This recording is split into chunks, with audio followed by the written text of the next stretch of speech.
Nesse ano de 2022, a cervejaria Eisenbahn completa 20 anos. Ela foi fundada em 24 de julho de 2002. É uma das cervejarias artesanais brasileiras que eu mais gosto. Aliás, ela já até deixou de ser artesanal, já é uma escala industrial. Mas essa história inteira eu vou contar para você até o final desse vídeo. Olá, seja muito bem-vindo, você está no canal Cervejex e nós vamos falar da cervejaria Eisenbahn.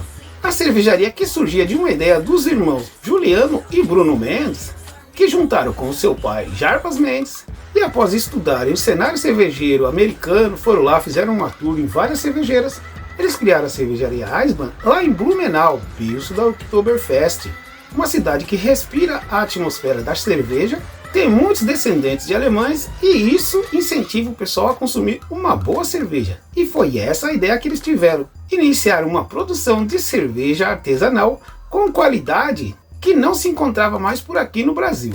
E para batizar essa cervejaria, eles escolheram o nome Eisenbahn, que quer dizer ferrovia, porque do galpão inicial lá da cervejaria dava para ver a antiga ferrovia que cortava o bairro. Então foi inspirado nisso aí que surgiu esse logotipo aqui muito bonito, que é o logotipo da Eisenbahn, que tem uma Maria Fumaça e simboliza a ferrovia. Então, para iniciar essa produção, como eles fizeram? Escolheram os melhores insumos, que também foram buscar lá na Alemanha um dos melhores mestres cervejeiros que eles encontraram com mais de 30 anos de experiência, que é o Gerhard Bertling, que ficou desde o início da cervejaria até 2019 e hoje trabalha com assessoria para cervejarias. Foi um início esplêndido do pessoal de 2002 até 2008, pouco mais de 5 anos, foram muitos prêmios, a cerveja se destacava mundialmente, era conhecida por suas fórmulas, e esse crescimento gerou grandes receitas de ótimas cervejas, como a Rausch Beer, a Dunkel, Amber Lager, Pale Ale, a Pilsen, que é uma das mais tradicionais, a Weizenbier e a Weizenbock, e também a tradicional da Oktoberfest, que é sazonal e encantou a todos, e algumas outras que foram sazonais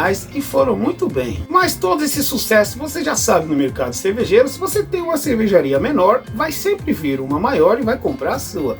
E não foi diferente no caso da Eisenbahn.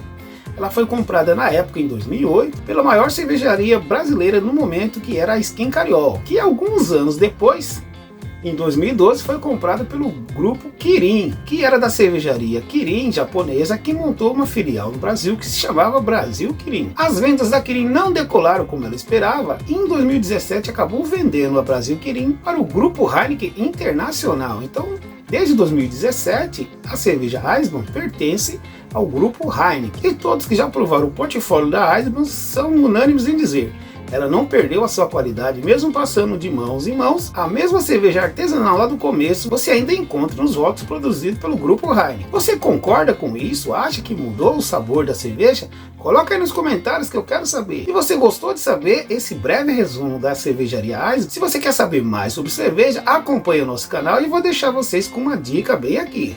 Muito obrigado por ficar até o final desse vídeo. Até nosso próximo vídeo. Falou!